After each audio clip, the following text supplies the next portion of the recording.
First Amendment demonstrates what it means to be an American because it allows for the people to express their opinions. It also allows for news sources to be able to say what they want freely without being punished or having any other kind of consequence. But others believe that the First Amendment holds too much power and it gives too much power to the people, and believe that it should be restricted and given laws to be sure that it will not become too powerful. There seems to be an issue with student speech, and some schools are known more for limiting the amount of rights they give to the students.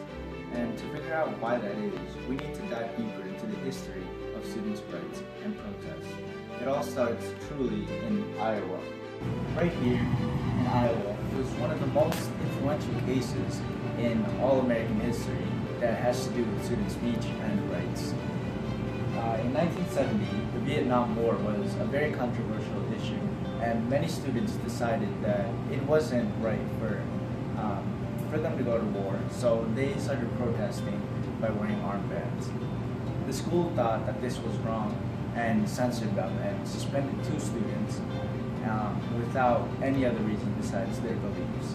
So this went up to the Supreme Court, and luckily they ruled it unconstitutional, and that paved the way for many rights and rules that were made so they could protect the voice of the students. University is about the search for truth, not the imposition of truth by a government censor. The state has no power to ban speech on the basis of content.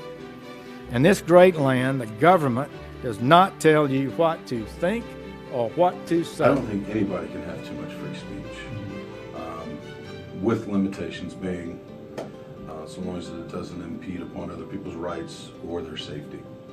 United States citizen, we are all guaranteed the right to the freedom of speech, but that is just how our country handles it. Do you believe students have enough free speech, or do you believe they have too much nowadays? Do I feel that it's too much? No. Do I feel that it's enough? Probably. I mean, but the reality is, if you recall, last year we had the walkout. Yeah. Some schools were like, no, we're not going to do it. I was saying, well, let's make it peaceful and let's go for it. And say the protest that they were doing was disruptive for classes and other students, what actions would be taken? So, students cannot disrupt the educational process of other students. And so, should that happen, then it would have to be stopped. That is one of those where there is limitation in student free speech. And like, you can't threaten others, you can't basically impugn others, you can't basically take rights away from any other protected class. when students express their own opinions, that is one thing. But when that student tries to express his opinions to a wide audience and to influence others, it becomes a whole different issue. But for that, I can't explain that because I'm not knowledgeable enough in that. So I have to bring my colleague, Dylan, into this. Hey guys, are teachers of schools who are in charge of the student newspaper given too much authority? Should they be able to edit and delete words from the newspaper and limit student speech rights? To dive deep into this, we must look at the definition of free speech. Freedom of speech was a precondition for the American Republic. Listening to contentious debate and engaging rhetorically with opponents is at the heart of our nation. Unlike other states, Illinois is very lenient about students' free speech rights and allow the students to express their opinions and feelings through a newspaper. What kind of rights do you think students have when it comes to student speech? Students' voices in the school newspaper are their voices. The paper, Rampage, does not represent any administration, faculty, or district opinions. It's really what the students choose go into that paper. So they really do have the right to choose the content of the paper, and at the end of the day, the editors get to pick, and they have to do so responsibly. In high school, there's different opportunities for students to speak out in different ways.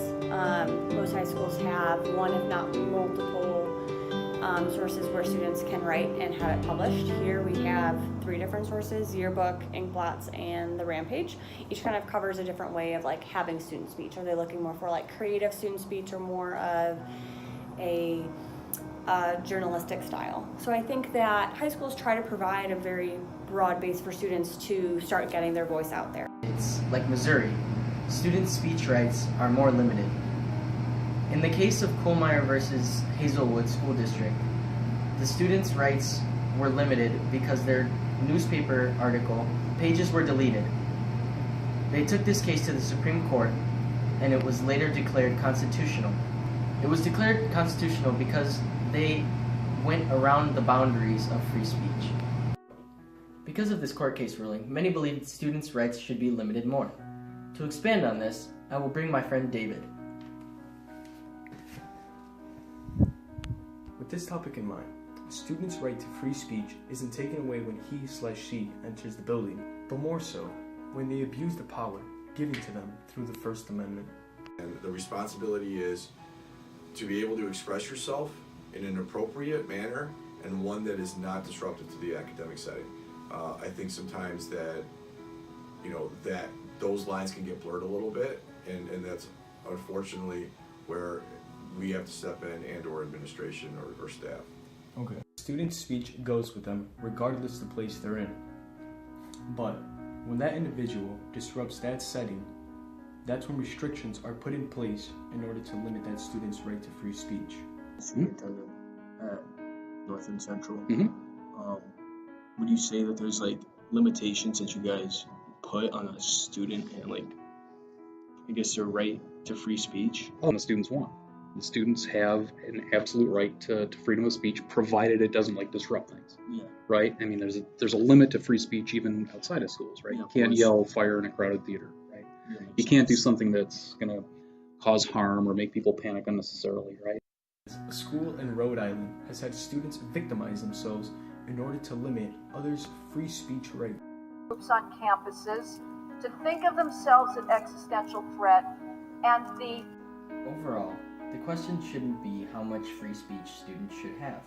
It comes down to how they use their speech. Being able to express thoughts through speech is part of what it means to be an American.